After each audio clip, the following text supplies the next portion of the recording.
Maya had always believed that life was something that happened to other people. In her small hometown, dreams were whispered and then buried under the weight of reality.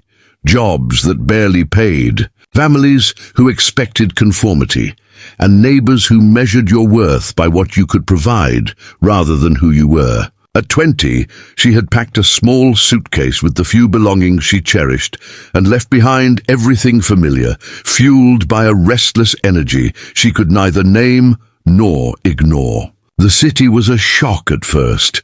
Endless streets crowded with strangers, neon lights that never dimmed, and a constant hum of movement that left her feeling both alive and invisible at the same time. She drifted from job to job, working long hours in cafes, boutiques, and offices, always polite, always careful, and always wondering if anyone would ever notice her. Life was hard, exhausting, and yet the yearning inside her to belong, to be seen, to feel something real, never diminished. Then came the call about the temporary position at the Hale Ranch. At first, she had hesitated. Working for a rich man on a sprawling estate sounded like something out of a storybook, and not necessarily a happy one. But the pay was generous, the job straightforward, and the chance to escape the tiny apartment she shared with 2 roommates was too tempting to pass up. When she arrived, the first thing that struck her was the sheer scale of the place. Acres of rolling green pastures, stables lined with polished wood, and the main house, a grand structure of stone and timber, exuding wealth and power. But nothing in that first moment prepared her for him, Jackson Hale. He was standing near the doorway, tall and broad-shouldered, dressed in jeans and a crisp shirt, boots that had clearly seen miles of riding, and a cowboy hat tilted slightly back so his dark eyes were fully visible. He leaned against the doorway as if it were his stage, arms crossed loosely, a half-smile playing on his lips that seemed to suggest he knew something she did not. The moment their eyes met, Maya felt her pulse skip. There was something magnetic about him, something dangerous and alluring, yet curiously protective. She had read about men like Jackson Hale in magazines and online articles, the powerful, untouchable figures who ruled businesses and ranches with an iron hand. But here he was, real, alive, and looking at her in a way that made the room seem smaller, the air heavier, and her heart thrum like a wild horse against its harness. She could not tell if she was afraid, exhilarated, or a mixture of both. Jackson didn't waste time with small talk. His voice was low, smooth, and confident, carrying a hint of mischief. "You must be Maya," he said, extending a hand that was firm, yet not overbearing.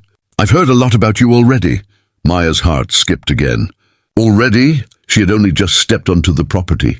But there was something in his tone, a blend of curiosity and intent, that made her wonder if he had been expecting her. She shook his hand, trying to steady herself, and found it was impossible to look away from his eyes, dark and intense, as if they were searching for something buried deep inside her.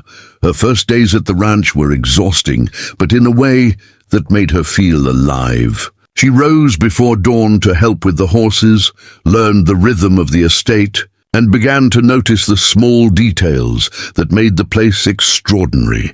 The way the horses moved, as if they were part of the land itself. The sound of the wind through the tall trees, and the subtle way Jackson observed everything around him, as if calculating the world in perfect balance. He was exacting but not cruel, demanding but not unkind. When he corrected her, it was with a patience that she found disarming. When he praised her, the warmth in his voice made her feel seen in a way she had never experienced before. Slowly, day by day, a delicate connection began to form between them.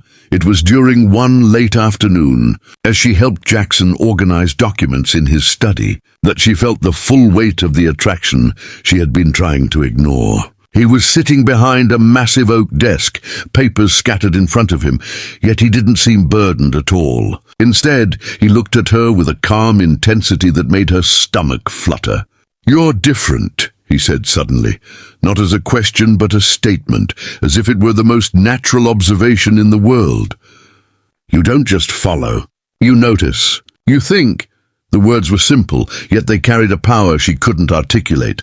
For a moment, she felt herself standing still, suspended in a space where the world outside no longer existed. Then he leaned back, a playful glint in his eyes, and whispered in a voice so low that only she could hear, "I want some sugar. So I'm having you tonight."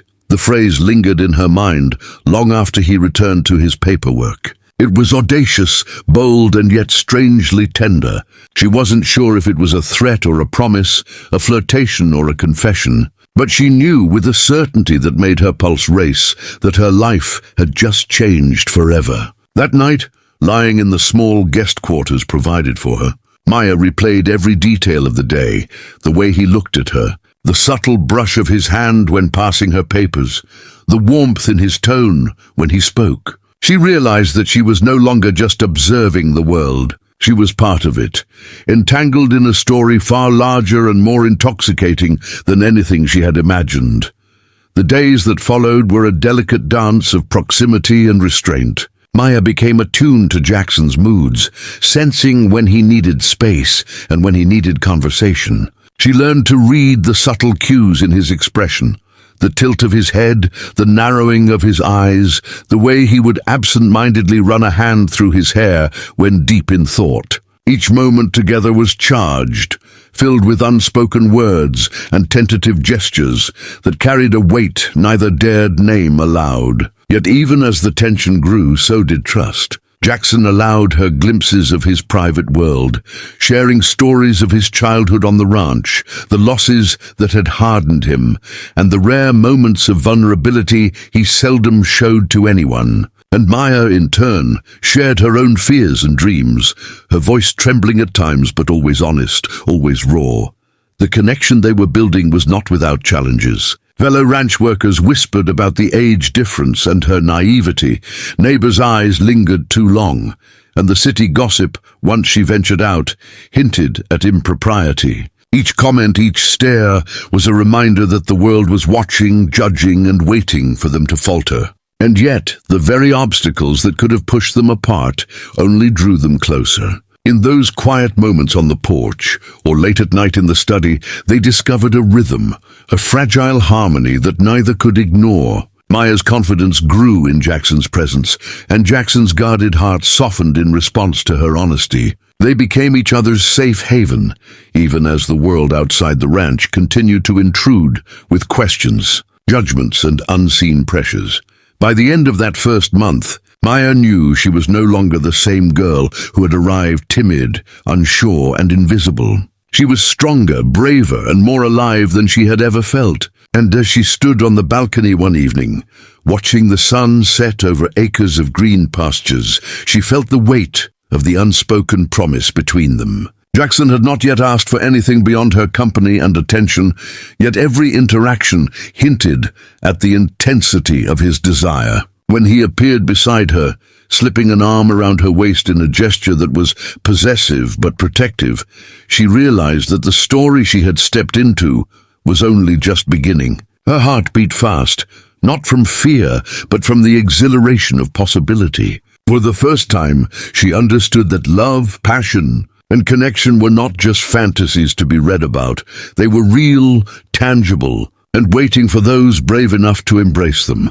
As the weeks stretched into months, Maya found herself no longer simply a visitor in Jackson's world, but an integral part of it. The days began early, filled with the routines of ranch life, yet each task carried a new significance now that they were shared. She rose with the sun, feeding the horses and checking the fields, and Jackson often appeared beside her, his presence both comforting and electrifying. There was a quiet intimacy in these mornings that no one else could penetrate, a shared rhythm, a silent understanding that bridged the gap between their differences. He began to rely on her in subtle ways, seeking her opinions on matters that went beyond her role as a temporary helper. When discussing the horse's training or the management of the estate, Jackson's gaze would linger on her face, waiting for her thoughts, valuing her insights, and making her feel for the first time that her voice truly mattered.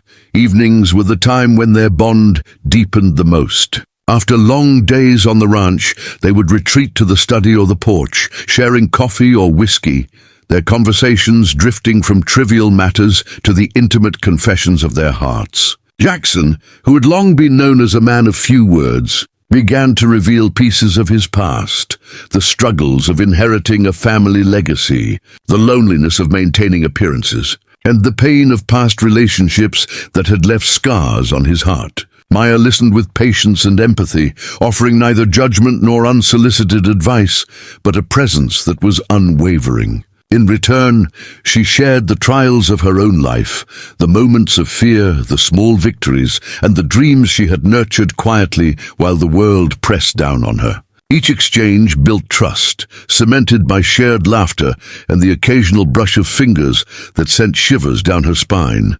The tension,